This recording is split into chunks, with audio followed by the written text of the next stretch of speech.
Hello. आज हम बात करेंगे भारत की आज़ादी की।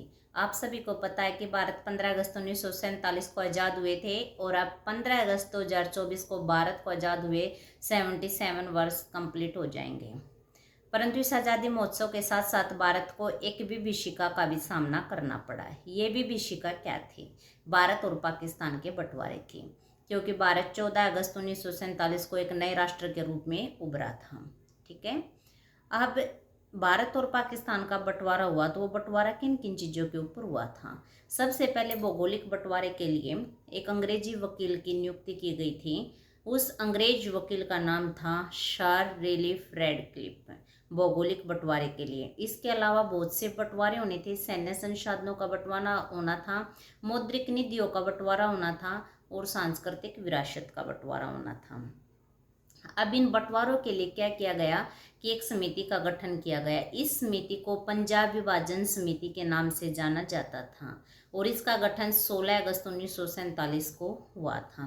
इस समिति के पास केवल 17 दिन का समय था जिसमें कंप्लीट बंटवारा करना था और इस समिति का मुख्य काम ये था कि चाहे कोई वित्त विभाग हो या वरिष्ठ प्रशासनिक अधिकारियों के कार्यालय में यूज करने वाले उपयोग में आने वाले उपकरणों उन सब का एक सलाह देना और उनका विभाजन करना, उन उपकरणों के लिए सलाह देना और उनका विभाजन करना।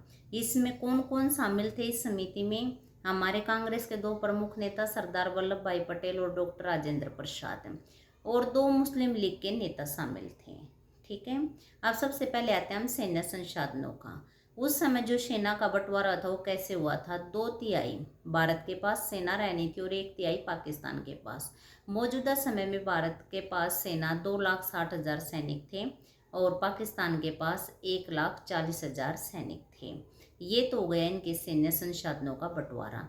अब सेना का जब बंटवारा हुआ है तो उन परिस्थितियों में सभी कार्य ठीक ढंग से चलें तो उसके लिए क्या है, किसी एक्सपर्ट आदमी की जरूरत थी। तो इन समिति के अध्यक्षों का ये मानना था कि अंग्रेजों के कुछ अधिकारियों को सेनाध्यक्ष के रूप में नियुक्त किया जाए। तो जो भारत का पहला जो सेनाध्यक्ष था जनरल सर रॉबर्ट लॉकहार्ट, वो एक अंग्रेजी अधिकारी था। उसी प्रकार पाकिस्तान का भी पहला सेनाध्यक्ष जनरल सर फ्रैंक मोस्वे एक अंग्रेज अधिकारी था कि सेना का काम सुचारू रूप से चल सके। अब आती है वित्त संसाधनों का बंटवारा। जिस समय भारत और पाकिस्तान का बंटवारा हुआ, भारत ने पाकिस्तान को 20 करोड़ रुपए दिए थे और 75 करोड़ रुपए की बकाया रखा था। परंतु पाकिस्तान ने क्या किया, कश्मीर के कुछ हिस्से पर हमला कर दिया और सरदार वल्लभ भाई पटेल का मानना था कि पहले कश्मीर के इस मसले को समझाया जाए, बाद में यह राशि अदायगी की जाएगी। परंतु 15 जनवरी 1948 को गांधी जी के हस्तक्षेप के कारण इस राशि को भी दिया गया। ठीक है। ये तो थी अदायगी करना।